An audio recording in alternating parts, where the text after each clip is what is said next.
Ok, sự đây này tặng khía sông spa cúng spa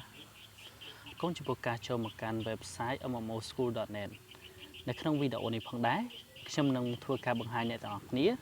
ពីគន្លឹះងាយៗនៅក្នុងការបង្កើតគណនី account Facebook នៅក្នុងទូរស័ព្ទដៃ Android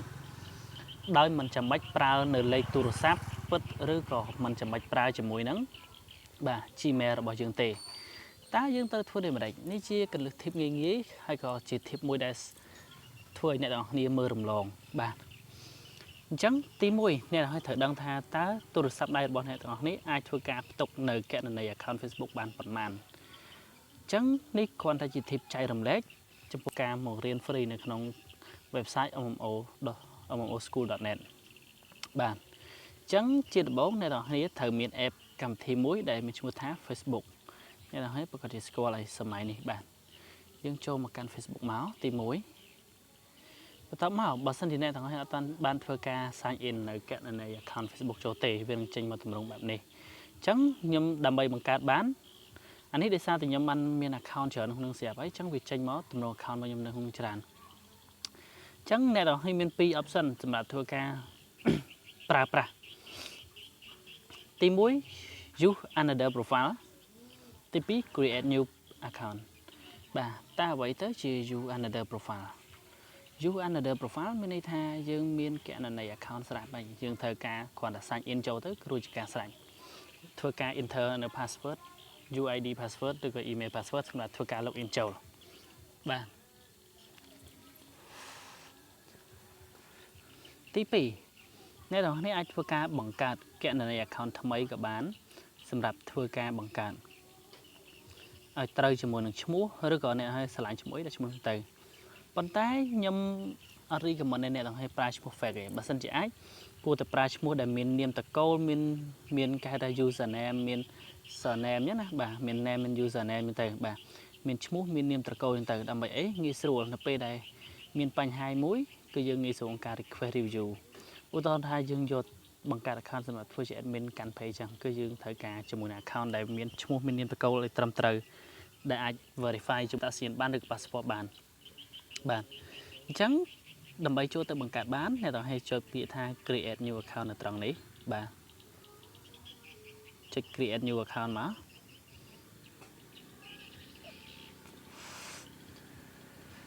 នៅក្នុង function create new account បាទវាមាន2 function ទៀតទី1បង្កើតថ្មីទី2ស្វែងរកគណនី account គណនីនេះ find my account និង create new account បើសិនជាអ្នកឲ្យចង់ធ្វើការស្វែងរក account របស់អ្នកឲ្យគ្រាន់តែចុច find my account មកហើយវាយឈ្មោះឬ email ឬលេខទូរស័ព្ទដែលភ្ជាប់ជាមួយនឹងគណនី account Facebook ហ្នឹងទៅតែបើអ្នកឲ្យអត់ចង់ទេអ្នកឲ្យត្រូវការបង្កើតថ្មីអ្នកឲ្យចុចពាក្យថា create new account ចុច create new account មកបន្តមកទៀតអ្នកទាំងគ្នាអាចធ្វើការដាក់ឈ្មោះបាទឈ្មោះខ្លួនឈ្មោះត្រកូលឈ្មោះអីដែលយើងចង់ដាក់ឧទាហរណ៍ថាខ្ញុំដាក់មានសីឡាអញ្ចឹងចុះមានសីឡាបាទ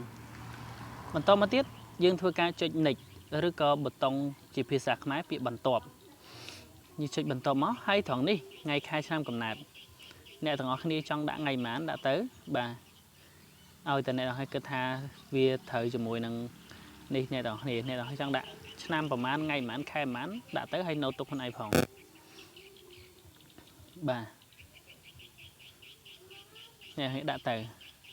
បន្តមកទៀតអ្នកឲ្យធ្វើការចុចពាក្យ set ឬក៏កំណត់កន្លែងនេះ set មកហើយបន្តមកទៀតធ្វើការចុចពាក្យ next ឬក៏បន្ទាប់ជាភាសាខ្មែរបន្តមកទៀតអ្នកឲ្យធ្វើការជ្រើសរើសនៅ page ឧទាហរណ៍ថាអ្នកទាំងឲ្យឆ្លាយជា page ប្រុសឬក៏ page ស្រីអញ្ចឹងបើសិនជា page ប្រុសអ្នកឲ្យរើសយកអានេះពាក្យ male នេះតែបើ page ស្រីយក female តែបើ more option មានន័យថា page ទី3ទី4នេះគឺយក more option អញ្ចឹងទៅវាមានខ្ទើយមានអីអញ្ចឹងទៅបាទ girl មានអីអញ្ចឹងទៅតែទូទៅគេរើសយកតែ2ទេបាទ page ស្រីហើយនិង page ប្រុសអញ្ចឹងបើសិនជា page ប្រុសយើងចុចពាក្យ male មកនៅត្រង់នេះបន្តមកទៀតធ្វើការចុច next បន្ទាប់ពីធ្វើការចុច next ហើយអ្នកទាំងអស់គ្នានឹងឃើញនៅត្រង់នេះ